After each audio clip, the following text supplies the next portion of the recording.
This episode of Warp 5 is brought to you by Audible.com, offering more than 150,000 titles for your smartphone, tablet, or desktop.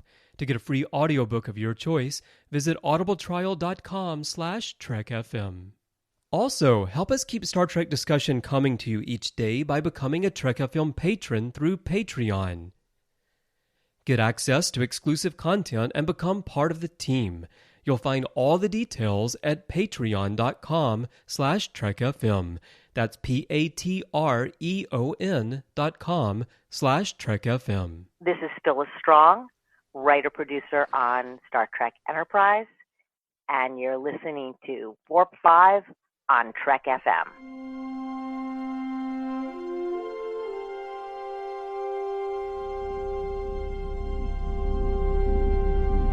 How we doing, Trip? Ready when you are. Prepare for warp. Course laid in, sir. Request permission to get underway.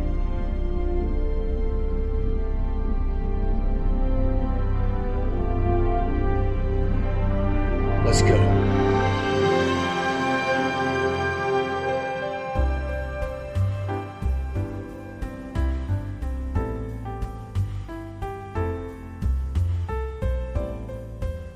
Welcome, Boomers, to another episode of Warp 5, Trek FM's dedicated Enterprise show. I'm your host, Floyd Dorsey, and I'm really liking the command center we have here on the NX-01.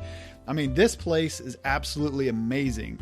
I can't believe they were actually able to install the new PlayStation 24 during our last supply refill. I mean, it's amazing. Now, of course, I'm letting you all know, Boomers, that I've got this, but I'm going to have to keep this a secret from the rest of the crew, or otherwise I'm just never going to get any game time going on in here. So, yeah, man, this is just, oh, hey, Brandon Shea, Hi. I know what you're thinking. Hey, I know what you're thinking. This isn't a game. I'm just doing some important tactical first-person shooter analysis, okay? This is important assignment from Starfleet. You know what I'm talking about? Can I join you? Sure, but we have to keep this top secret. Okay, Brandon? I mean, command officer level only, except for T'Pol. She can never, ever know about this. All right? Is that cool? Those Vulcans are always holding us back, man. I mean, it'll be taken right out. And this is the new PlayStation 24, so I haven't even got to have a chance to break it in yet. So we can't let her know about this. All right, no one else can know. Oh wait, hey, Patrick Devlin. Hey, how's it going, Patrick? Hey guys, what are you guys training for something? Yeah. We couldn't get any time in the armory, so we thought we would work out our maybe a simulation type thing in here. Come on in. Come on in. Close the door. All right. So I mean. Okay, Patrick, I was just telling Brandon, we've got to keep this a secret, okay? Especially from T'Pol, all right? Are you cool with that? Oh, yeah, I'm fine. Plus, I think she's going crazy in the other room anyway. Okay. Yeah, I heard her screaming. Just close the door. All right, let's put it. It's been a long road getting from there to... And that is an interpretation. There we go. So, yeah, Boomers, for this episode of Warp 5, we're going to be continuing our retrospective series and going deeper into the Delphic Expanse in Season 3. So this section is going to be, we're going to be hitting Part 2 of Season 3. So we're going to do the next 4 episodes. And because of the Season 3's continuing arc, we are going to be going right through it. But we're not going to be jumping around like we have done in the past because of the continuity that's going on in this season. But don't worry, we've got other episodes that'll be going in between, so it's not going to be right after the other. But our first retrospective for Season 3 was number 104, and it's titled Down with Fraggle Rock. So if you want to catch our earlier Season 3 Part 1, it's 104. So we've got Impulse coming up, and then Exile, The Shipment, and finally Twilight for this section. So Impulse, Patrick, what did you think about that opening that we had for Impulse? It was interesting. I didn't really know where they were going to go with it. Just a whole lot of screaming and yelling and T'Pol acting insane, which is is nice because usually it's the Vulcans that don't get affected by things. Yep. I thought it was jarring. That cold open, it was, you don't know what's going on. It's rushing in. And then they start playing the song. I was like, oh my gosh. Yeah, like you said, usually she's the one holding back and she's going just completely crazy, it seemed like. So Brandon, how did you react to the cold open that we had there? It's interesting because, I was following along with the text commentary on this one by Mike and Denise Okuda, and I had thought about it, and they kind of confirmed it. It's the shortest teaser we have ever gotten in Star Trek at 18 seconds. And I don't understand the point of doing a teaser that short. I don't know that I really like a teaser that short. It just seems weird. Like, Voyager had a few really short ones. I remember their episode Faces, which is the one where B'Elanna, I think it was called Faces, the one where B'Elanna gets split in two. The Klingon and that one had like a 30-second intro and whatnot.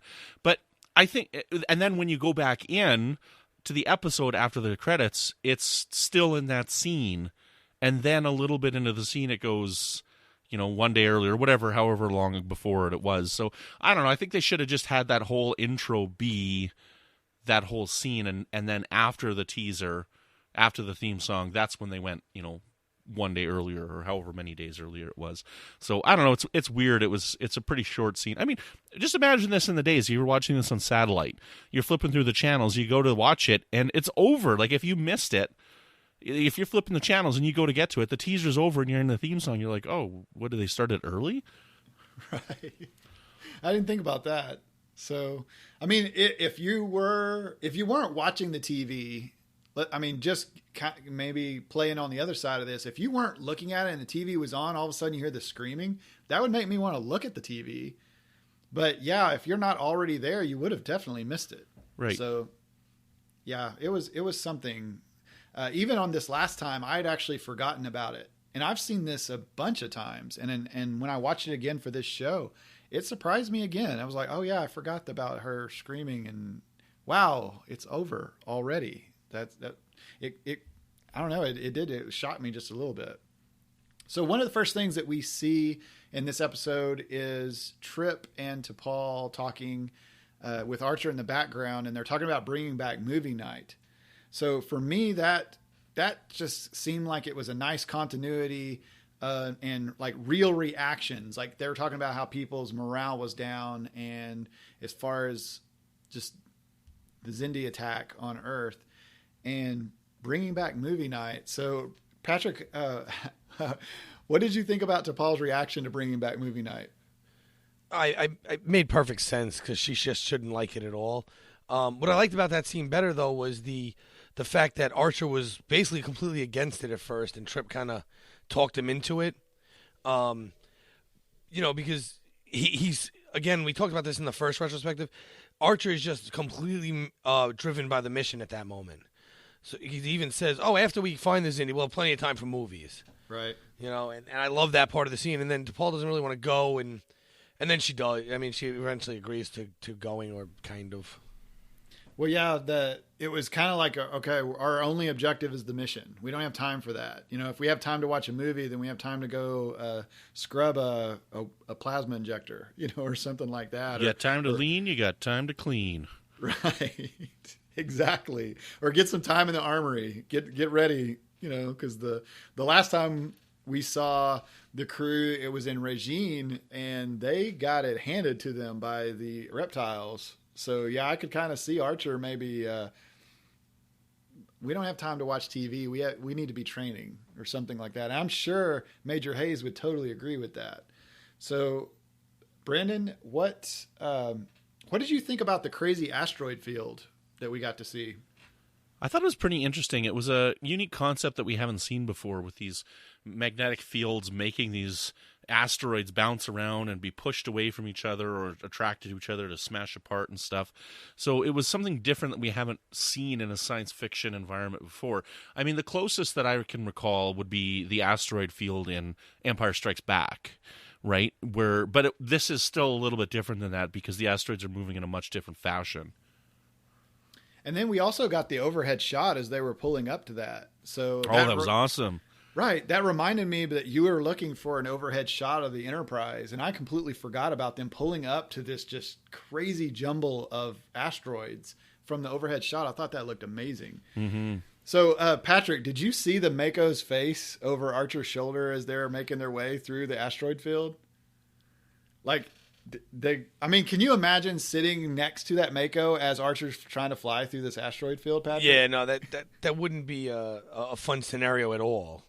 I mean, this thing it's the most complicated obstacle course ever created. Exactly, because it's actually moving, and it's trying it's trying to kill you. You know? Yeah, unreasonably moving. It's not following a. They're not just moving in a pattern that's if I go here I'll get through. Right. And then right after that, seriously, boomers, when you go back to watch this again, look over Archer's right shoulder at the Mako's face. That actor, you would swear that Scott Bakula's driving the wrong way on traffic, when he did that. But think about this. T'Pol and Archer have a little chat right after that. And Archer actually turns and is looking at her, which I'm not sure how much he would fly by visual anyway. He's probably flying by sensors. But I thought that was kind of funny that they had a little chat. Did you notice that, Brandon? I don't. I'm right off the top of my head. It's not ringing a bell. Yeah, definitely. When what were they talking about? They were. It was. I honestly can't remember. I was thinking at the time. I was like, dude, theirs is not the time to be talking about whatever it was. It was just not the time. And then all of a sudden they get right back into it. If I'm the Mako sitting there, I'm like, Captain Archer, do you want me to drive?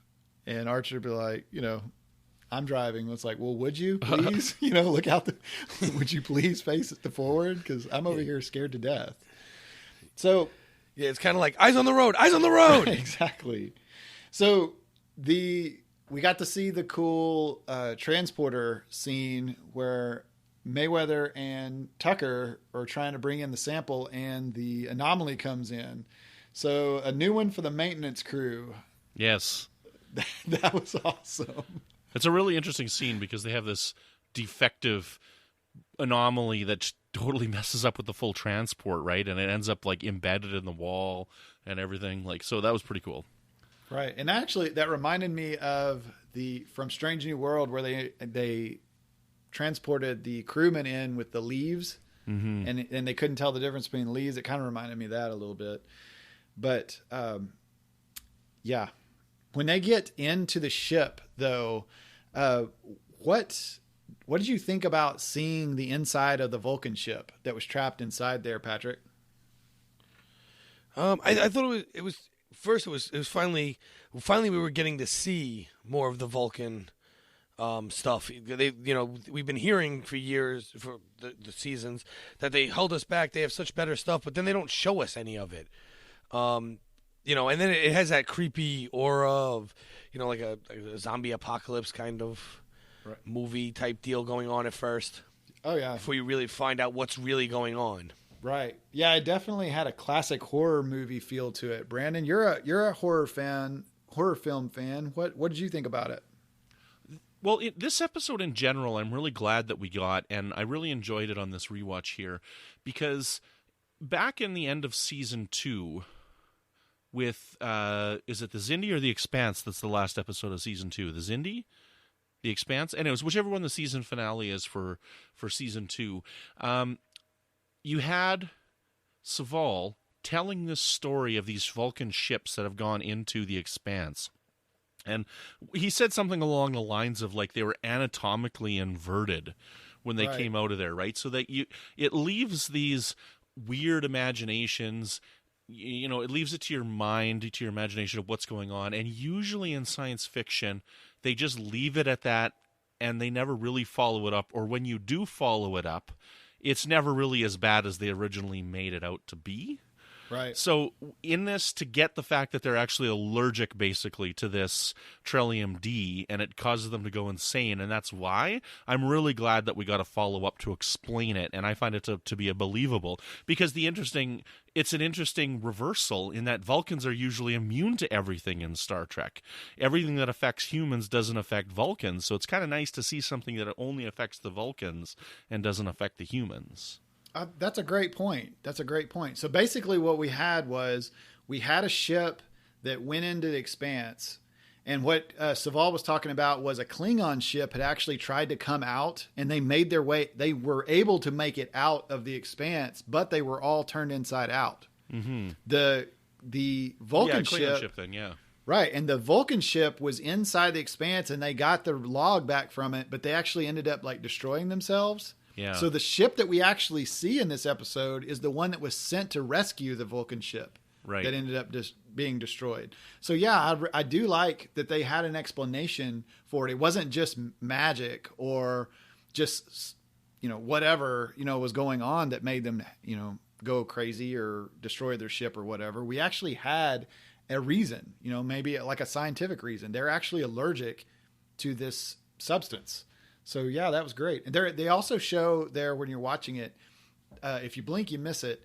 They actually show how they're actually lining the hull with the Trillium D on the Vulcan ship, and they mention and they mention that in this episode and then like future episodes how they're going to line the hull of a shuttle pod, and it was kind of like, how do you line the hull of it with this? So you actually get to see it though in that scene.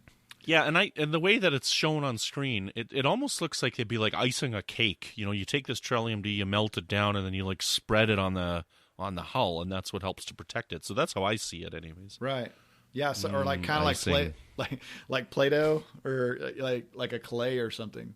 So we find out with T'Pol's exposition to the Mako, because he was asking her like, "Ma'am, you seem like you're kind of agitated. You looks like you need a drink. That kind of thing." Patrick, it is confirmed that Vulcans are just really good at faking it. I mean, you've probably been suspecting that all along, though, right?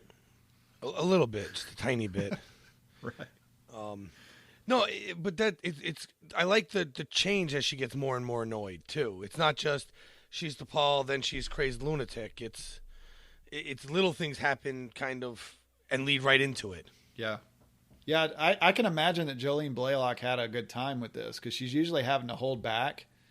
On this one, it was just different. I mean, she didn't have to hold back. She could just let loose on them. There was at one point where Archer asked her a question or something, and she didn't hear him, and then he asked her again, and she just yells, "What?" at him, like screams it at him, "What?" And it kind of made me feel like she probably is wanting to say that all along, but she's holding back. Maybe even when the Trillium D is not bothering her. What do you want, human? Right, exactly. So the next episode that we had was Exile. And I can say that I wasn't that impressed with this episode the first time I saw it. Or even on my first rewatch, I wasn't that impressed with it. But now I really like this episode. I really, really like it. So, Brandon, what do you think about Exile? I think it's a really fascinating episode. It's quite moody and dark, and I like those kinds of episodes. Again, it's a very understated episode, and it's a very strange episode to put in the middle of this arc that's going on. Like, we get this alien who's like, this is basically like a Beauty and the Beast story, in the middle of the Expanse, and you got this guy. To me, he looks like a crab. Like, he's got these weird crab legs coming out of his head or something. I just want to, cook him and smother him in garlic butter and then, eat him up. But he probably wouldn't taste that good.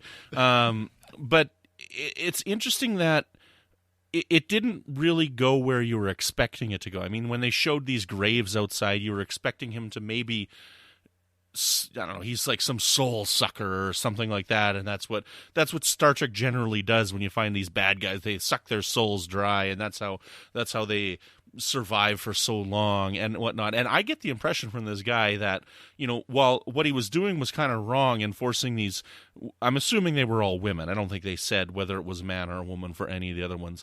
But, he lures these people to his planet, holds them there against their will until they learn to love him, basically, right?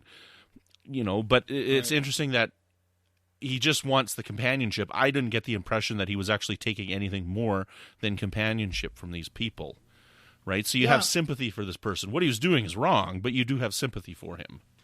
Yeah, I've thought about that. I mean, he's been exiled to this planet, and he doesn't have contact, and he's got the antenna crystal that he's got there, and and he can only communicate with certain people. And it just so happens that, as big as space is, that someone happens to come within reach that he can actually speak to their mind.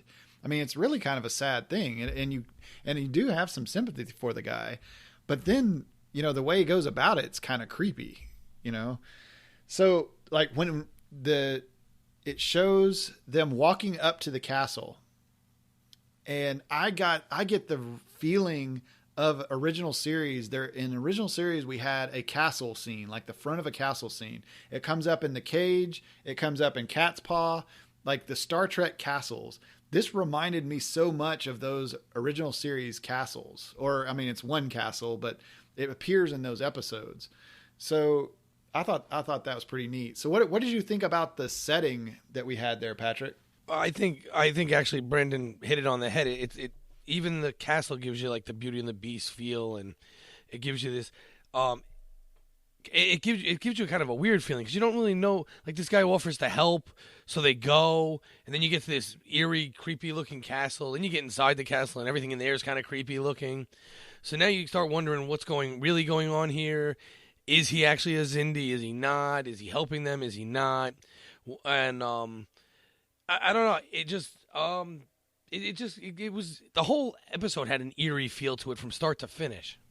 Right. And I know this is it's a take on the Beauty and the Beast, but I also get a feeling of Dracula from this. I mean, I'm a horror fan anyway, and especially the classic horror, and I actually kind of get a little bit of a Bram Stoker's Dracula feel from this.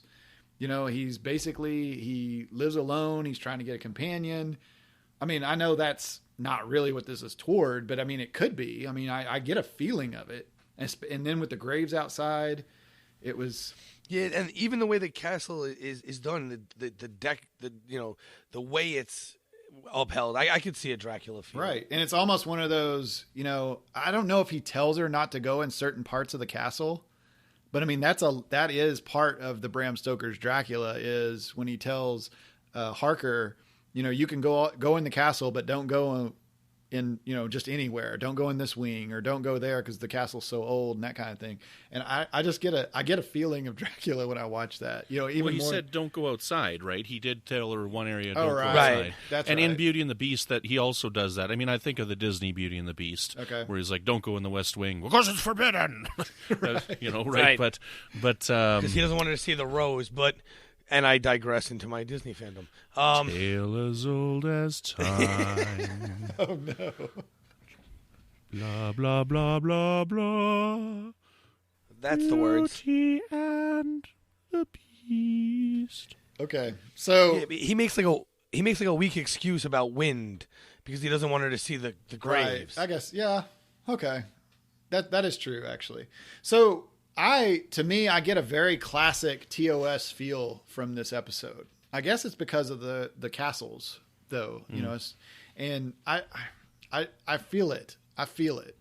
Being an original series fan also, and an Enterprise fan, I can definitely see the connection here. And they just take it a little bit farther. You get to see a little bit more of the castle. You get to see a little bit more of what's going on in the scene. I mean, we can do that because of our budget and things like that. But we had some really cool effects, speaking of budget here. So I assume we're getting close. Archer knew that because of his ball getting stuck on the wall. Oh, that was awesome. When he's bouncing it, it gets just stuck in the wall. Yes, that's so neat. And remember, we had already had the thing where Archer knew they were getting close in previous episodes where his cup flew up and got stuck in the air, So... I mean, we've skipped a little bit of time. They're still running through these things occasionally, but they're getting better at dodging them, apparently. But the ladder effect in was it the shuttle? Mm-hmm. Was it engineering? Shuttle Bay? I thought, wasn't it? Yeah, like where it it like crushed and then flipped over. I thought that was so cool. The ladder effect was so cool. But Yeah, they're getting a lot better with their anomalies now. Not just crates flying back and forth and nothing blowing up with a cheesy because joke. that first episode, it's just like, ooh, crates. Right, yeah. Yeah, is anything explosive? We'd know by now. Awesome. But no, it's getting a lot better, and the lines are even getting better after them. This is also the first time they realize that there's like 50 of them, right? Like, The spheres. That's this episode. right. Instead of just being one, and then maybe two, they realize that they don't really line up perfectly. So they run a model, and there's 50 spheres out there. And this is when they first start talking about, well, why is someone trying to create the Expanse? Which plays huge later on. Oh yeah. Right. And Oh, since yeah. we have Patrick on this episode here, right, we do have to have a math educational moment right now, Patrick. So we're just going to pause right now.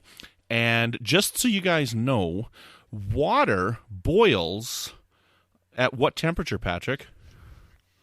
In what? Which one are we doing here? I have no Celsius? idea. I know that it freezes at 0 Celsius. 30, forget it. It's terrible math. 212 Is it? What? Fahrenheit. Really? Fahrenheit 212, yeah. Is it? There you go. Look at. Thanks, Patrick. The And more it's you 100 Celsius. know. Is that 100 Celsius? Yes. No, I just turned my stove on maximum and then I just wait. Well, I mean, Back to the Brandon's show. he's in. We have to Brandon knows educate when the things people. freeze. I mean, it's cold in Canada most of the time. He knows when things. Yeah, I freeze. highly doubt you have a lot of boiling water. Nice today. It's warm out. I didn't wear my jacket to work even. It was like plus 18 Celsius today. That's pretty warm. Wow. Oh, here we go again. Oh, great. So this episode actually ends in direct continuity with the creepy visiting in the quarters thing. I mean, he's like, hey, I wanted to give you one last bit of advice. You need to go to this place because they're doing something there. So I thought that was pretty neat that they had direct continuity in. And so much so that the next episode, the shipment, starts with Last Time on Enterprise. They actually do that. And they mention... Yes, which is rare. Right. And they mention the last... they mention the alien, the exiled alien. I can't remember his name right now. But... George. Right. Sure. And... Who looks more like a cockroach to me, though. So we end up at the shipment, and we've got Archer, Reed, and Hayes are going to go on a secret mission here. They're going to go down and they're going to do some recon, and they're going to hide the NX-01 behind the moon, which I thought that was a really cool scene whenever they would show from behind there. So I loved the sets and the setting of this episode. So Brandon, what did you think about the sets here? They weren't on location. These were sets, right? Yeah, Oh, yeah. Like I think they did a really good job of it. What's that guy's name? Graylick? Right. Yeah, so Graylick, man, I don't know if it was intentional or not, but his room, like his house, totally made me think of Planet of the Apes. Yes, definitely made me think of Planet of the Apes. Thank you so much. Just for the noticing. style design and the way it was. Now, he kind of looked like maybe, Dr. Zaius or something like that a little bit, but, Right. I don't know if that was intentional or not there too. But yeah, his house totally looked like Cornelius and Zira's place in the original Planet of the Apes. Yep. And I can just imagine that's what the most of the settlement would look like, is what that scene that we get to see from behind from the Planet of the Apes. Yes. That's Get a your great stinking catch. paws off me, you damn dirty Zindi. Right. So, Patrick, we had Archer and Reed discuss destroying the facility. And Archer has this comment to him, basically we had Commander Kaboom and Corporal Kill 'Em All, we got to take everybody out, including Grillick here. So what did you think about Archer's reaction to what Reed was suggesting? Well, I'm kind of back at what we were in the last retrospective, where I wanted him to actually pull the trigger for once. And this is after I actually started to like Graylick and stuff. But I wanted him to not stand down and do the right thing for once. Right. So I don't know. I guess I just wanted to blow something up, even if it was symbolic. Okay. Well, yeah, I mean, Reed and Hayes both, Reed asked to speak freely when they let Greylick go, talk to the Xindi that were showing up to buy the chemosite. And Reed told him, I think you're making a mistake. And Hayes mentions that. And then Archer jumps on him like, are you speaking freely? And oh, yeah. And he wusses out quick. He's like, oh, tactical. Sorry. Right. But, Reed and Hayes, I don't think would have had a problem with Archer going ahead and doing that thing. That thing that we were talking about. And we actually mentioned that on the Résine when we were talking about on the last retrospective for season 3 about how, she wouldn't be getting off the ship. That's what I was thinking on that. I don't know. Greylick might not be telling tales, in a different situation. I know. I get. It's you only have so much time in an episode to build the rapport between the characters. So, but I don't know if what they went through in that episode would be enough for me to trust them. If I was Archer, I mean, some of the scenes were good. They ended up some of it was pretty bad too. But like they end up shooting the Seekers, but one kind of gets away, and they're like, "Oh, we saw more bodies, more life signs." I was by myself, and they're just like, okay. Come on. That is true. That is true. And then what's up with Reed? Reed can't hit his. He's right. He's Commander Kaboom. You're the head security guy. Right. Gee, no wonder the Makos had to come. Right. But it was just I don't know. And then he brings him to a cave. So now Archer hasn't killed him yet, right? Or anybody. And he brings him into a cave to hide from the Seekers. And then he goes, "Oh, you're gonna kill me too? Well, why'd you bring me here then? If you really thought that's what was going to happen." Right. And I like the episode a lot, but it's just there's a few little stupid things that go on. See, I didn't have a problem with Greylick's response to it because I don't think, Greylick didn't know what's going on, and I really got the impression I believed Greylick. I believed him that he didn't know what this chemosite was being used for. I believed him that they just got excited by the amount of money they could make off of this. And so here's this guy who just comes up to him waving a gun saying the stuff you're selling is being used to kill a bunch of people. And he's like, what are you talking about? So with Archer waving this gun at him, he doesn't really know what Archer's going to do. So I kind of found it believable, his reaction. Are you going to kill me? What are you going to do? Are you going to kill all of us? And I don't think that Archer knew what he was going to do at that point. He ended up trusting him, which is what we like and what we want to see out of our hero. But I don't know, it worked for me. Maybe it's because I like the actor that played Greylick a lot that I like him. Like, he played 2 different Klingons in Star Trek prior to this. He was in the Star Trek Deep Space Nine episode Crossover, which is in the Mirror Universe, and then he played the Klingon in The Chase, which is the one when they find all that DNA or whatever scattered about the universe, and that's how come everybody looks the same. But the actor's name is John Cothran, and I really like him a lot. So very good. Yeah, I mean, I don't want to get it confused. I like Greylick a lot. I just felt that was a poorly written scene. And while we're talking about bad scenes, I didn't mention this in the last one. Just to go back real quick, when the thruster accidentally fires when they're on the sphere, and they shoot again, no one can hit anything. And then when they finally do shoot it, it falls back down in a weightless environment. Yeah, I wasn't going to mention that, but yeah. It's just there's 2 things, and I don't know why this hit me on this rewatch, but every time the Enterprise goes by in space, you get the Doppler effect, which just doesn't make sense. But I guess that's better than listening to dead air while the thing flies by. And for some reason, this time it annoyed me. And I guess and that scene. I kind of guess myself that the sphere would have had a little bit of gravity. It would have been generating its own gravity field. Because they go inside one of them at one point. Right. Yeah, I guess, but that whatever. It doesn't make any sense. It's not spinning fast enough to do that. It doesn't have it's a small moon. That's no moon. If we went to the moon and I pushed you, you'd disappear forever if I threw you hard enough. And I would assume a thruster that can lift off a moon does that. Well, I wrote it off as that it is creating some gravity, and maybe it wasn't far enough away, but it got away so easily. That thruster didn't seem like it was doing that much. No, it was one little thruster. Okay, come on, you're worried about the gravity here, and you don't care about the transporters? like transporters are believable or something. You solve that problem. You go to the fifth dimension and come back. Like, that's believable. Right. It's all nonsense. You know, Yeah, there's a bunch of that's a whole other astronauts on some episode, kind of though. Star Trek. Right.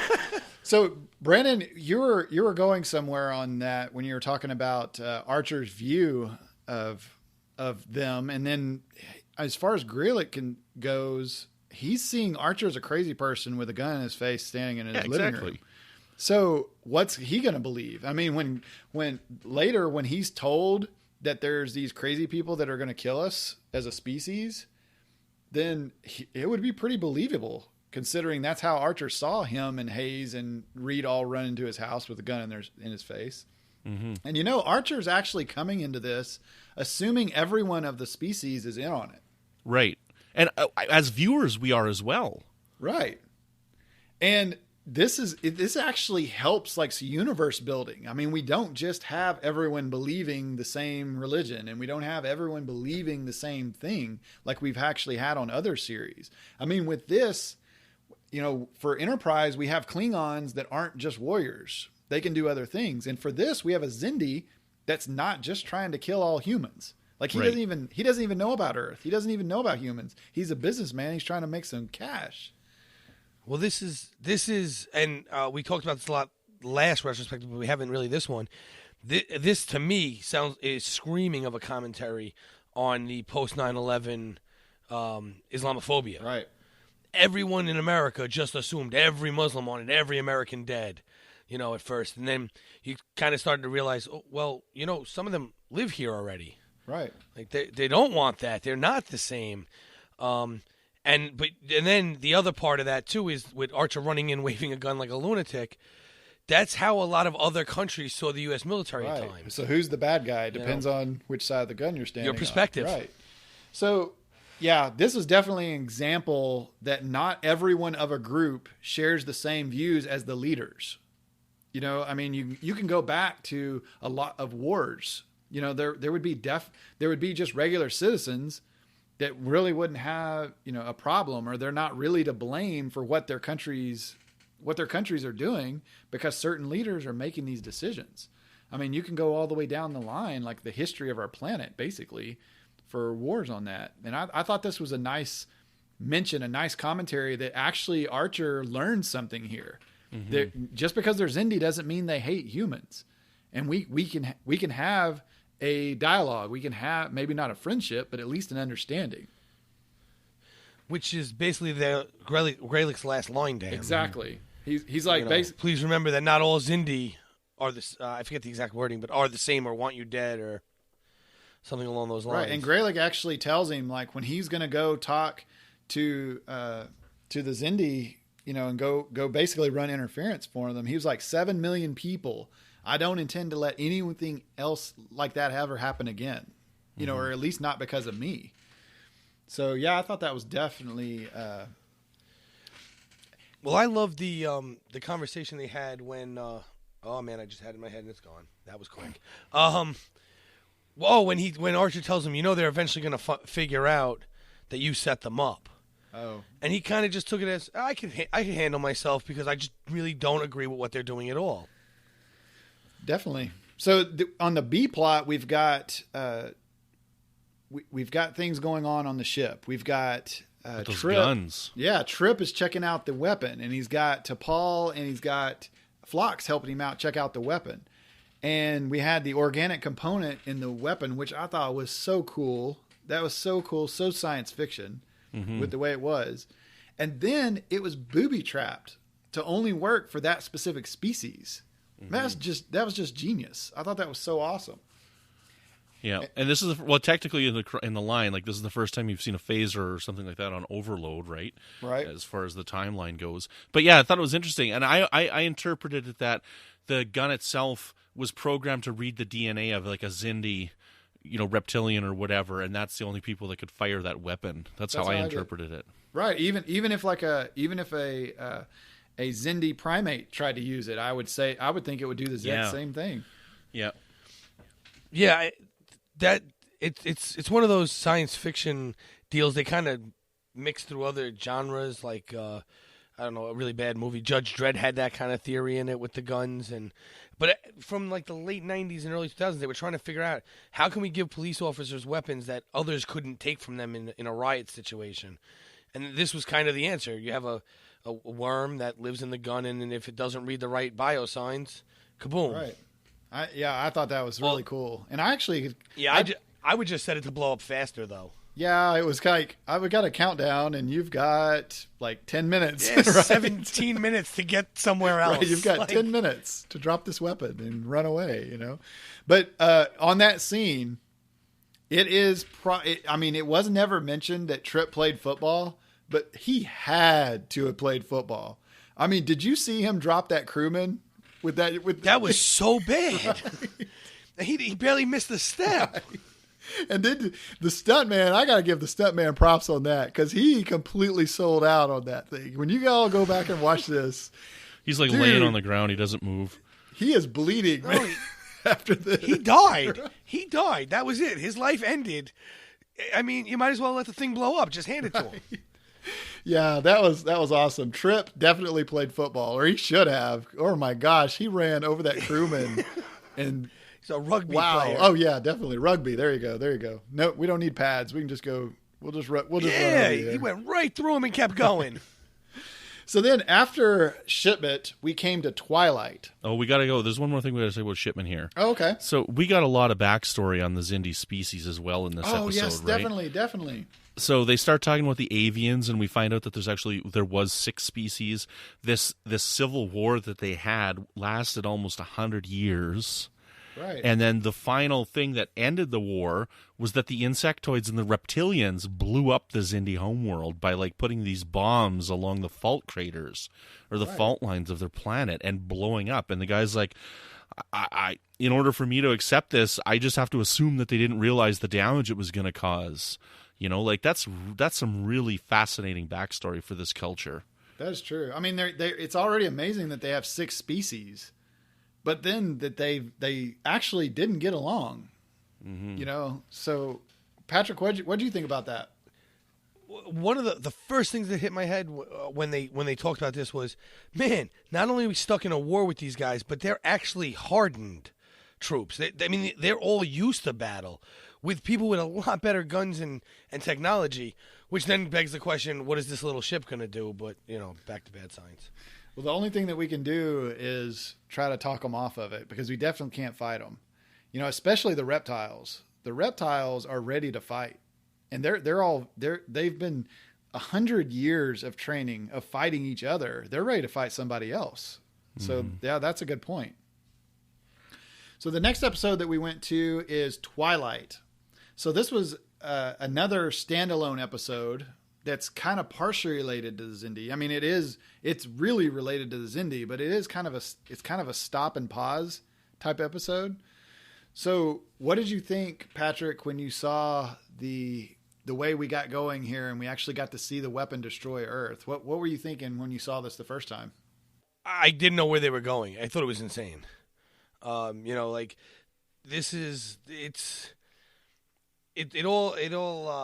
it happened so quick. You're like, oh man, is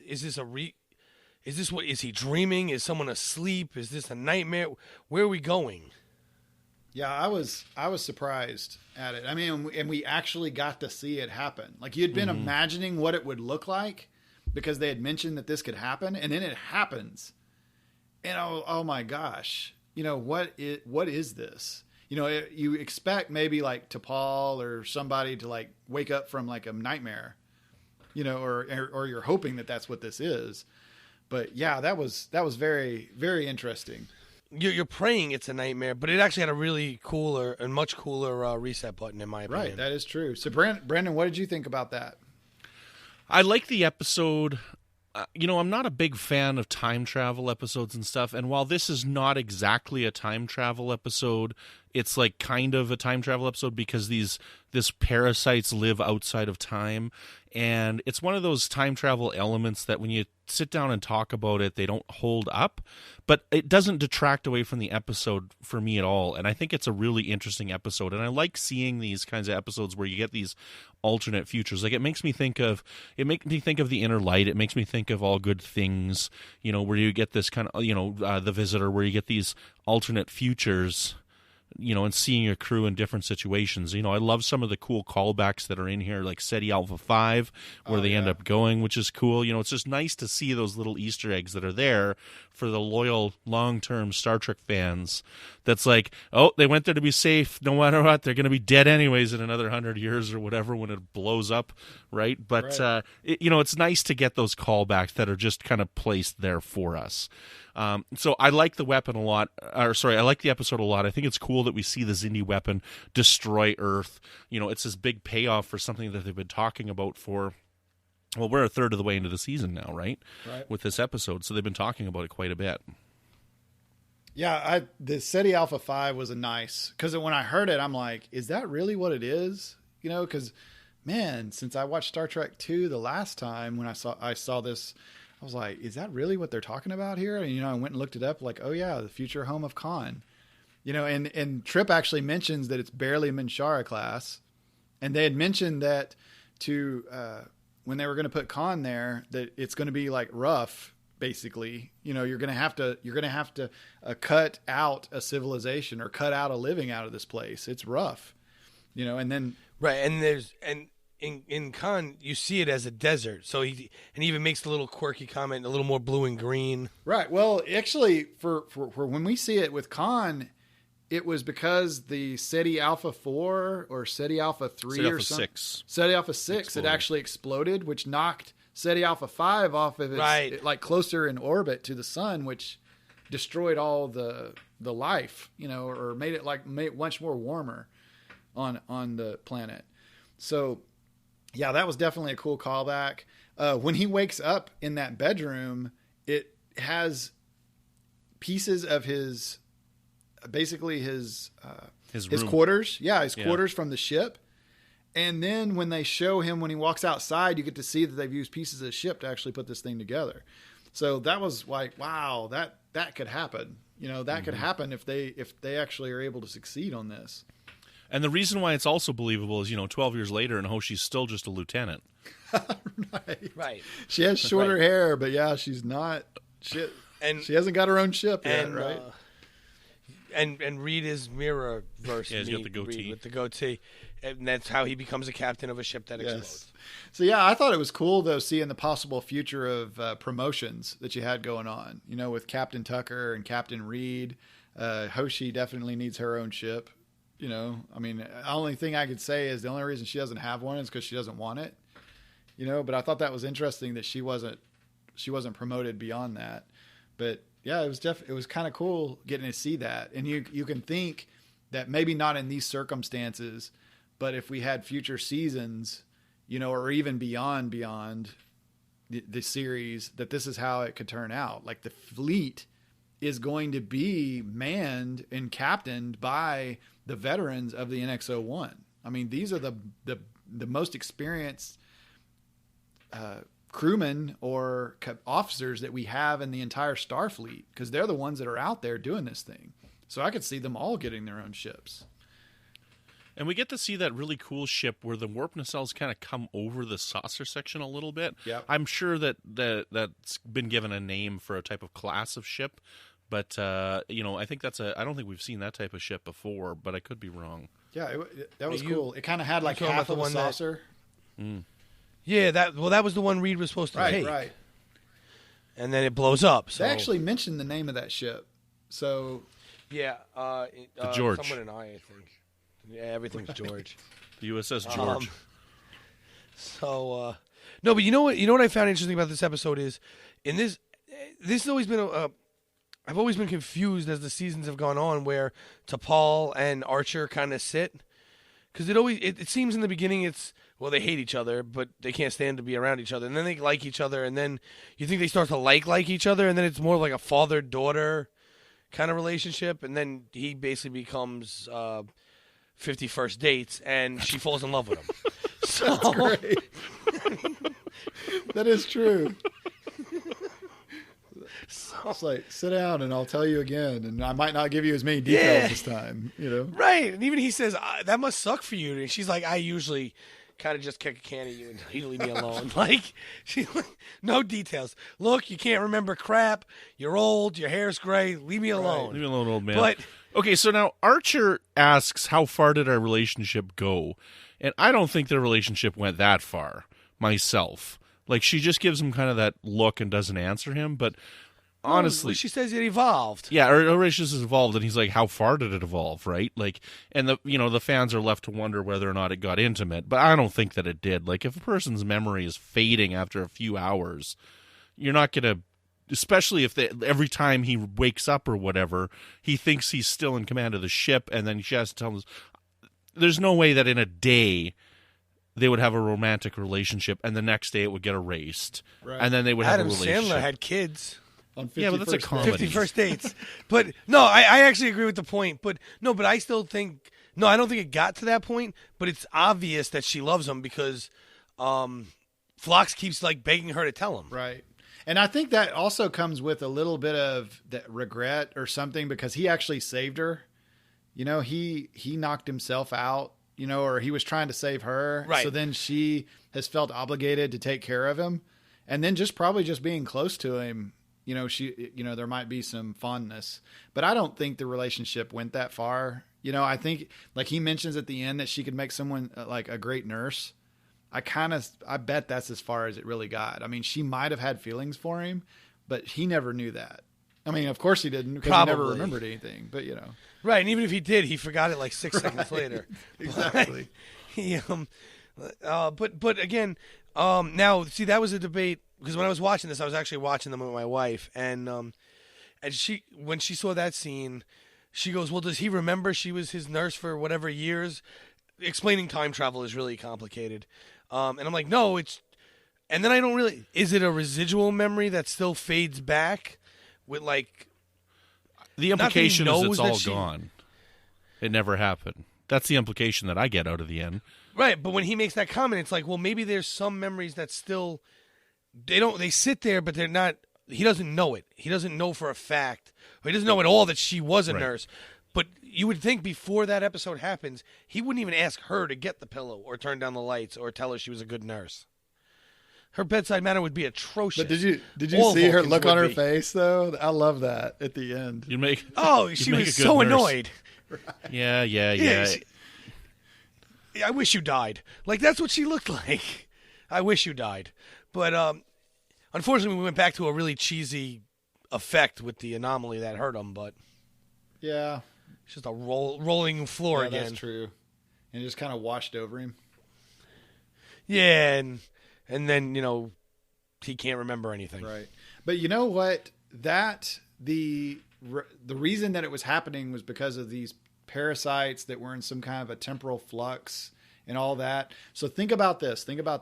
Usually Enterprise has callbacks or homages to the original series, but that actually reminds me of the last episode of The Next Generation, where you had the temporal, whatever it was, that gets bigger in the past and it's smaller in the future. And they have to go and they have to do the thing where, we have to do it all in the same place to make it go away or something. That kind of reminded me a little bit of that. Maybe they may have been touching on, giving maybe a little bit of a shout out to TNG with that. I don't know. I might be stretching for that one though. It had similarities in the plot lines of how to get rid of it, though. What I liked about it is they didn't know it was out of time until they got rid of it the first time. Oh yeah, because he looked and saw after like so many X-rays or scans over all from the years, 12 years ago. and it was actually gone from those scans. So that was really cool. They thought it was just out of. See, that doesn't hold up for me, but that's okay. It doesn't phase. affect the episode. That just does. If you sit down and think about it, I'm like, that just doesn't hold up. It's like the Terminator. So the guy, John Connor, sends him back in time to be his dad, Well, who sent him back the first time? Oh, it was always John. No, come on, man. It just falls apart. That doesn't work. It's the time travel thing, man. Well, Come on, James Cameron. Write a proper story. The bigger problem I have, and please don't take 12 years to do it, but the bigger problem I have with that holding up is, okay, so they do the thing and it disappears in the past, which is awesome. I'm okay with that.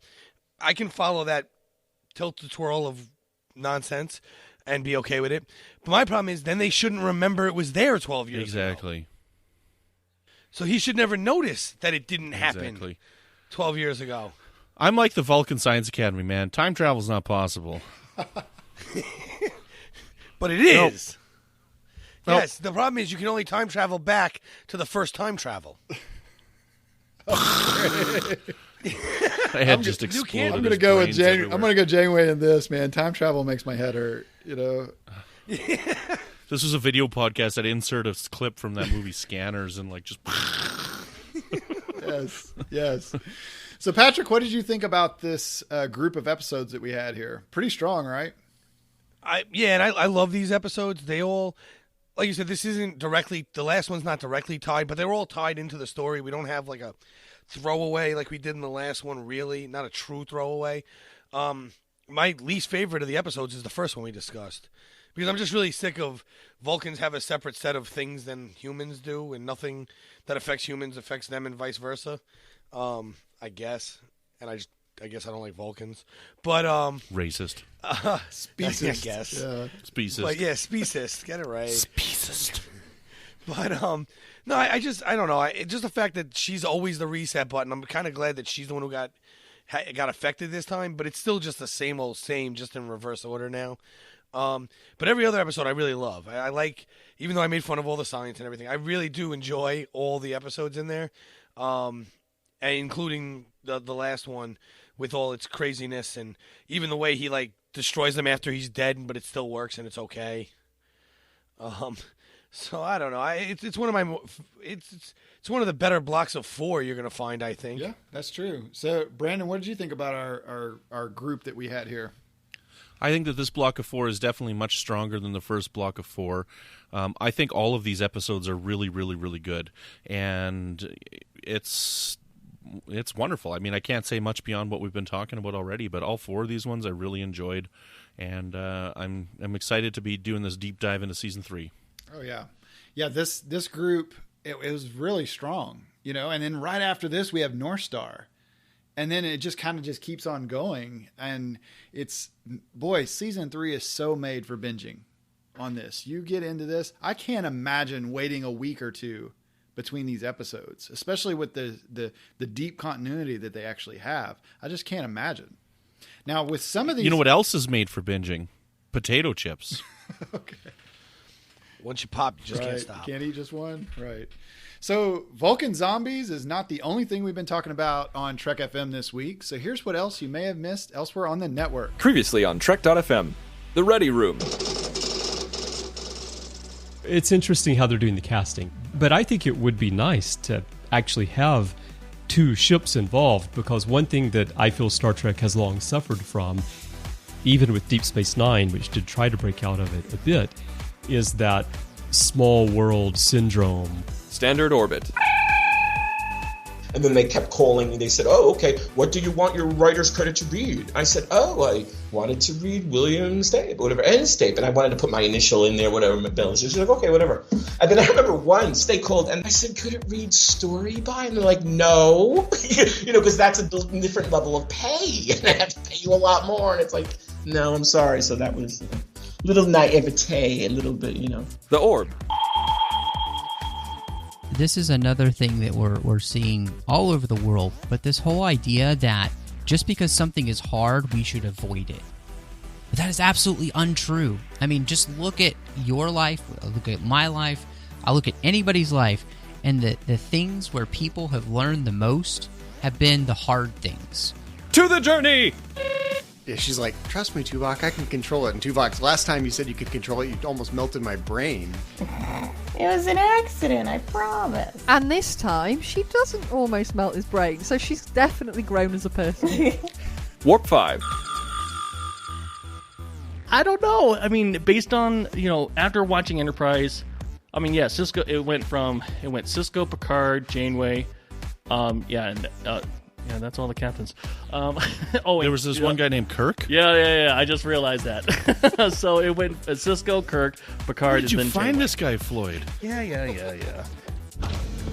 And that's what else is happening on Trek.fm. Check out these shows and find out what we're talking about in your favorite corner of the Star Trek universe. If you're an Apple user, be sure to hit that subscribe button in Apple Podcasts on iPhone, iPad, Apple TV, or you can go to the desktop iTunes app to get the latest episodes as soon as they're published. And while you're there, leave us a star rating and written review. We love getting those reviews on iTunes. It makes us way more visible for other users and other listeners, and it helps us grow the show. So thank you so much for those of you that have left us a review. And if you haven't yet, please leave us one. We sure appreciate it. And hey, if you're not an Apple user, we've got you covered as well. You can find our shows on Google Play Music, Stitcher, TuneIn, Spreaker, SoundCloud, Windows Phone, in most third-party apps, and you can also stream and download the MP3 file or grab the RSS link from our website. We love to hear your thoughts on today's show. What do you think about this block of episodes that we've got in Season 3? How are you feeling about the alien from exile? Was that a creepy enough scene for you? Was the setting there? What about the time travel explanation that we had in Twilight? How did that feel? Are you okay with the explanation that we had? If you want to talk about the show, the best place to do that is the Babel Conference, our listeners group on Facebook. Just type Babel, B-A-B-E-L, into the search field on Facebook and join in on the discussion. You can also find the network on Twitter at Trek FM and on Facebook at facebook.com/TrekFM. And if you'd like to send us a voice transmission, the comm officer has the frequency open. Just go to speakpipe.com/TrekFM, record your message, and Brandon Shea will add it to a future episode. Come on, please. Please send us a voicemail. Please with sugar on top. Brandon Shea said no one would. So let's go ahead and let's just prove him wrong. Send us a voicemail and we'll hear your voice on the air on a future Warp 5. Anybody can send us a voicemail except Patrick. Yeah, you don't want to know, guys. If you'd like to send us an email, you can use the form on our website at trek.fm/contact. Choose to send to the show and select Warp 5. That will come right to us. And it's so cool to get a Warp 5 email. So anytime you want to send it, just send it on in. We'll read it on air. If you'd like to help us keep our shows coming to you each week, you can become a patron of the network on Patreon. So visit patreon.com/TrekFM. That's patreon.com/TrekFM to get details. You can be an associate producer if you're at the $25 a month level. If you go down just a little bit, if you're at $15 a month level, you get to be on the Patrons Roundtable. And even for $5 a month, you can get access to the Patron Zone. So Brandon, what kind of new things do we have shaking on the Patron Zone? Oh, we always have early access to episodes there. We've got some exclusive deleted scenes and some cool exclusive commentaries up there. You get some wallpapers. It's a pretty cool place. And just at a $5 a month donation or higher, and you can get access to Patron Zone. Yeah, we sure would appreciate that. We really appreciate any support you could give us. You'll find all the details at patreon.com/TrekFM. Also, if you want to wear your Trek.fm fandom, you can find great Trek FM merchandise at Trek FM Store. At this time, I always like to thank our co-associate producers, Mike Morrison, Tim Cooper, and Justin Oser. They support Warp 5 and the Trek FM network through Patreon. Thank you so much, guys, for supporting our show and the network. We really appreciate it. Also like to thank Brandon for taking over and getting the editing done for Warp 5. We really appreciate it, Brandon. You're welcome. And also Tony Robinson for creating the very cool show art that we see. Anytime you see our show announcement, you see the show art, there you go. So Patrick, thank you so much for coming aboard. You're actually an associate producer of a show on Trek FM. Let our listeners know which show that is. Yes, I'm the associate producer for Metatrex on the Trek FM. And if our listeners would like to get in touch with you to talk to you about Vulcan zombies, how can they reach you? Well, they can get me on Twitter at MagicDrop5. That's the number 5, all one word. Or I'm always in the Babel Conference, and we can discuss, time traveling aliens if you'd like. And Brandon, if our listeners would like to get in touch with you to talk about Archer's Gray going on there, or maybe I couldn't remember. Did you like that or not? Did you like the look that he had going on there? Yeah, I think it was, it was subtle, but it worked for me. Okay. So how can our listeners find you? You can find me on Twitter at Brandon Matella. Every once in a while, I poke my head up in the Babel Conference, and I host another show here on the network called Melodic Treks, which is all about the music of Star Trek. And you can find me and my friends, plural, Chris Haig and Tom Caldwell over on the Fandom Podcast Network, where we're doing a new show called Good Evening, an Alfred Hitchcock podcast. And we've had 3 episodes released so far, with more on the way.